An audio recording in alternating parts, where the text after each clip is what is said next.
Princess Avara's heart beat faster with each step she took into the human meeting chamber. Her long violet gown shimmered as she walked, and her silver crown seemed too heavy today. She had trained for war, for diplomacy, for peace treaties. Nothing prepared her for seeing a human up close. The air inside the room was cold and sharp, and the walls were lined with both Virellan and Earth soldiers, standing in silence, their weapons ready if anything went wrong. At the center stood a tall man in gray armor, his eyes calm, his posture relaxed. He didn't bow or salute. He just watched her, with a strange expression, neither fear nor hatred. It was curiosity. His presence was simple but powerful. She took a deep breath to hide the tremble in her hands and forced herself to meet his gaze. This was the human soldier her advisors had warned her about, Corporal Jace Wren, a battlefield survivor and rumored peacemaker. Avara tried to speak, but her voice caught. She hated that. Virellan royalty did not hesitate. She tried again, this time stronger. Corporal Wren, on behalf of the Virellan Empire, I welcome you. He gave a short nod and replied, Thank you, Your Highness. I'm honored and curious. His voice was steady, warm, not arrogant. Avara tilted her head slightly, studying him. Her training reminded her to keep distance, to show strength. But something in the way he spoke, honest and not rehearsed, made her drop her guard for a second. Her advisors stepped forward, ready to continue formal talks, but Avara held up her hand. She wanted to see more. Jace was not what she expected. He had no sharp tongue, no rough manners. He simply stood there, looking like a soldier who had seen too much, but still believed in something. She moved closer, just a few steps. The room grew tense. The guards shifted slightly. Jace didn't flinch. She noticed a thin scar running down his jaw, and the way his right hand stayed near his sidearm, not threatening, just prepared. Do you hate my people?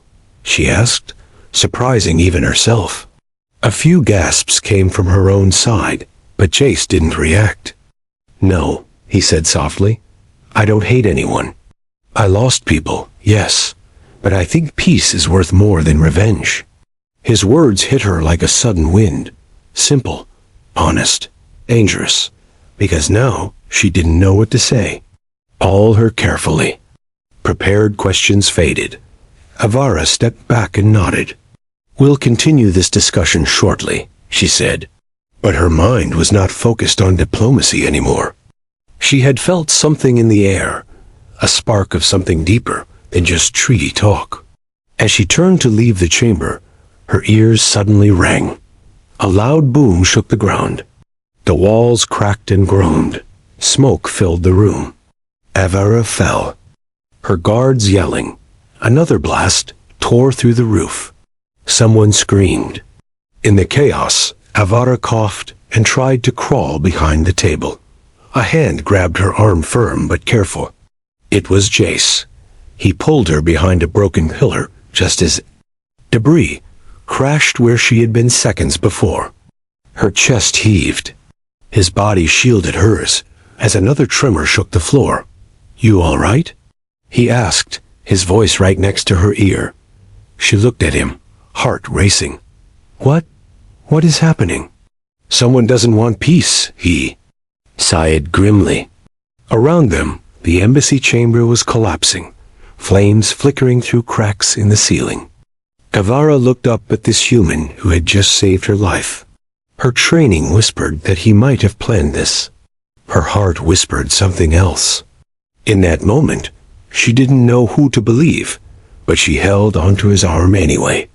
Somewhere, deep inside her, the part that had always followed orders started to question everything.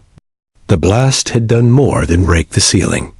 It had opened something inside her, and the first thing she saw there was a human. Asterisk, a high-pitched shriek echoed through the smoke as something slithered across the broken embassy floor. Something. Not human, not Virellan. Princess Avara's breath caught in her throat as she pressed her back to the scorched wall, her heart thudding like thunder. Just minutes ago, she was wrapped in royal grace and guarded words. Now she crouched beside the human soldier, dirt on her face, torn silk dragging across shattered glass. Jace peered around the edge of the rubble, his body tense. "That sound," he whispered, "wasn't ours." Avara didn't want to believe it, but the buzzing hum in the air was different, older, colder. A third party. Unknown. She tried to rise, but her ankle twisted in pain. Jace didn't wait. He scooped her up as if she weighed nothing and ducked into a maintenance shaft, metal groaning beneath their boots. The world outside that narrow tunnel no longer made sense. Her people were supposed to control the sky, and humans had monitored every inch of this neutral zone. So who launched the attack? As they moved deeper underground, dim lights flickered to life. Avara winced with every step, but Jace moved without hesitation. "Why are you helping me?" she asked suddenly. His reply was fast. "Because I don't want you to die." That's a good enough reason, right? She wasn't sure if she felt grateful or confused. They stopped beside an old console, cracked and half covered in moss. Jace tried the power. Static. Then a burst of ancient code blinked on. Avara leaned close. It wasn't human. It wasn't Varellan. Her blood chilled. "This is progenitor script," she said softly. "They're not extinct?" Jace glanced at her. "I was afraid of that."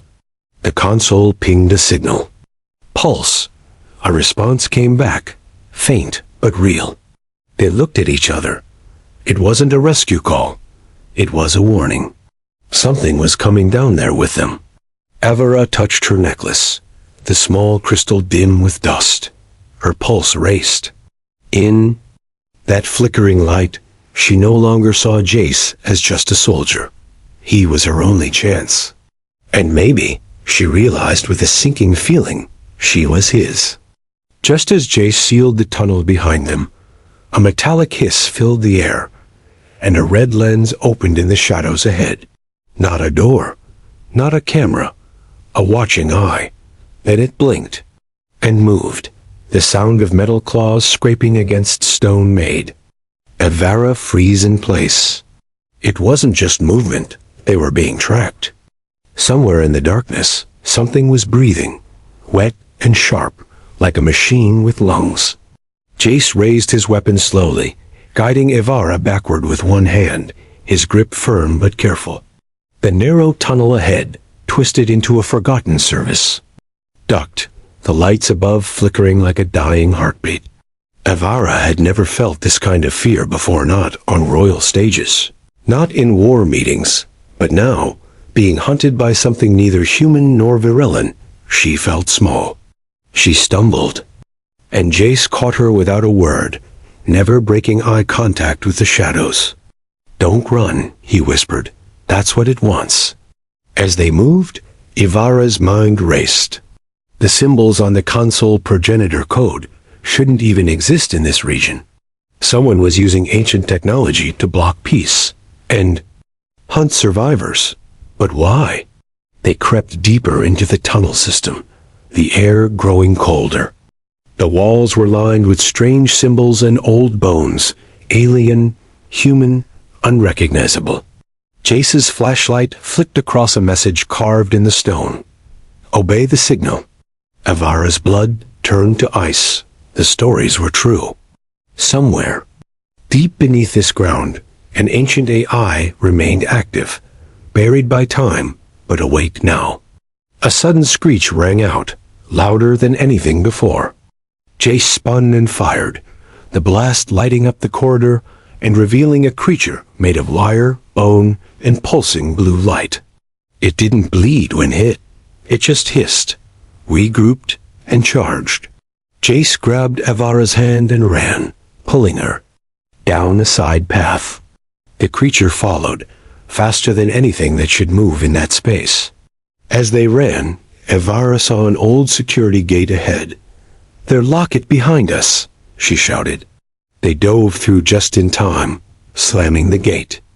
The creature slammed into the bars, snarling, the blue light inside it flickering like a dying star. Evara collapsed to the ground, gasping. Jace knelt beside her, wiping sweat from his brow.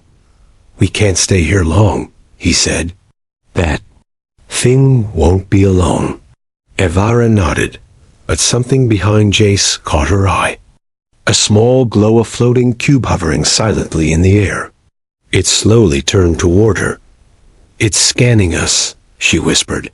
The cube blinked twice, and then softly spoke in her own language. "Royal signature confirmed. Companion. Human designation. Warning. Betrayal has begun." Jace looked at her, confused. "What did it say?" Avara's lips parted. "It says, someone close to me has betrayed us both." The voice of the cube echoed again, softer now, almost like a whisper inside Evara's mind. High security threat origin, Virilin command. Her fingers clenched around the side of the gate as cold realization slid down her spine. Someone from her own people had sent the creature after them. Her heart pounded not from fear of the machine, but from the name forming in her thoughts. Vonek, the one who had sworn to protect her, who had trained her since childhood. Could he have planned this? Jace noticed her face turning pale. "What is it? What did it say this time?" She hesitated, then met his eyes. It said, "I've been betrayed by my own." Jace exhaled slowly. That's a hell of a thing to learn underground with a murder machine outside the door.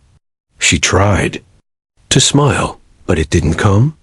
They kept moving, passing deeper through old tech corridors lit only by failing ceiling lights and the soft blue glow of the cube that had chosen to follow Evara. Her body ached, her ankle throbbed, but she said nothing. The silence between them grew heavier. Jace finally broke it. "Do you think this is all just about stopping the peace?" Evara shook her head. "No, it's bigger. If the progenitor systems are waking up, someone wants their power." Jace stopped walking. "You think your people are after ancient weapons?" She turned. "Not my people, Vornik. He's always believed in strength through control. And now he wants to use me to unlock something ancient." Jace looked at her carefully. "You said it recognized your royal signature. He needs you alive, for now." The words hung between them like a weight. Evara sat down against a wall, her legs finally giving out. She buried her face in her hands. "I was just a symbol," she whispered. "They never listened to me. I thought this mission might change that." Jace sat beside her, leaning back on his elbows. "Maybe it still can. You're not alone down here." She looked at him, tired but grateful, and for a moment the fear eased. But only for a moment. The cube blinked again and zipped ahead, guiding them down another tunnel. They followed, stepping into a room that opened wide, an ancient chamber with a floating pillar in the center. Dozens of metal arms moved slowly above it, each holding strange glowing shards. Evara stepped forward. "This is a key chamber, progenitor design. It reacts to thought, blood, memory." As she approached, the lights shifted to soft violet. The system responded to her presence.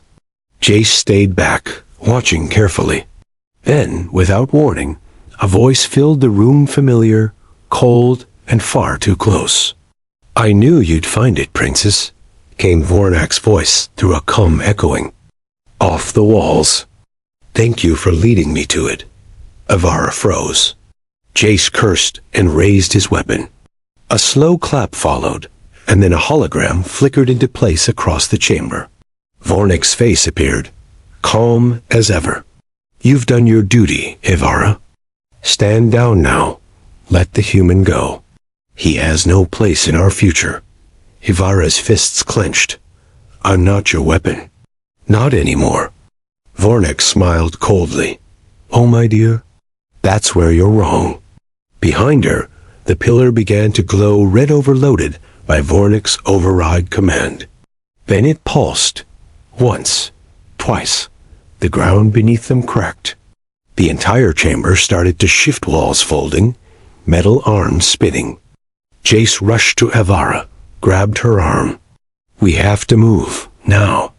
But before they could escape, a hidden door opened, and 2 Varellan soldiers stepped through with blasters drawn. Jace raised his weapon. Avara stood between them. And the pillar flared to life, unleashing something that shouldn't have existed anymore. A shadow rose behind them, shaped like a being of pure code and memory. It turned toward Avara and whispered her true name. Asterisk, the voice was not a sound, it was a feeling that wrapped itself around Avara's bones. It didn't come through her ears, but straight into her mind, like a dream made of light and sorrow. The shadow floating above the ancient pillar shimmered, its body a shifting mist of glowing symbols and forgotten words. Then it spoke again, louder this time, calling her by the name only her mother used when Avara was still a child before the crown, before the cold training, before she became a weapon for peace. Avi. The name echoed through her chest, and her legs gave out. She fell to her knees. Jace caught her just in time, his arm around her shoulder. "What's happening?" he asked. "That voice, it knows you." Avara didn't answer. At first, tears welled up in her eyes, not from pain or fear, but something deeper. "It's a memory echo," she whispered. "Not a person, not exactly, but it remembers me. It remembers my family." The shadow grew clearer now, forming. A tall figure with no face, but 1,000 lights moving inside its shape. The 2 armed Varellan soldiers, still holding their blasters, stepped back nervously. Even they didn't understand what they were seeing. Then the shadow turned toward them and raised one long hand. Both weapons shattered mid-air into particles of light. "This unit recognizes Royal Line Evara 7, the voice declared, flat but powerful. "Corrupted commands detected. Security override. Protection protocol initiated." Jace pulled Avara up as the lights around them shifted from red to calm blue. The chamber responded to her presence again, but this time with purpose. "It's defending you," he said quietly, "because it sees you as the rightful heir." Avara nodded slowly. "And now it's choosing."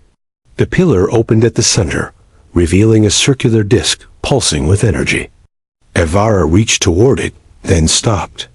"If I touch this, it'll link with my mind. It may know everything. All my doubts, all my fears." Jace looked at her, his voice low. "Then let it know the truth. The real you." Her fingers touched the disc. The room went silent.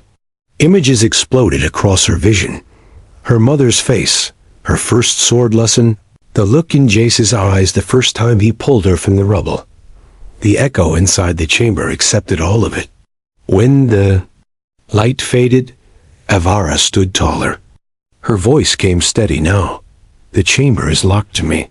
No one else can take it, not Vornik, not anyone." "Good," Jace said, relief flickering across his face. "Then we've got leverage." But just as he spoke, the floor trembled. Beneath them again, the wall behind the chamber burst open, and smoke poured in. Through the chaos, a tall figure stepped into the light, armored in dark silver, with glowing red implants. Vornik had arrived. His face was cold as ice, and his voice echoed across the space. "You should have obeyed, Avara." Behind him, dozens of Varellan elites poured into the room, weapons drawn. Jace stepped in front of Avara instinctively. But she was done hiding. "You won't take it," she said. "This chamber chose me, and I choose peace." Vornik laughed, once humorless and sharp. "Peace means weakness, and weakness dies." He raised his arm, and his soldiers aimed. Then from the ceiling above, a sharp metallic shriek echoed and the same hunting creature from the tunnels. Dropped into the chamber, eyes glowing, teeth ready. Only this time, it wasn't after Jace. It was after Avara.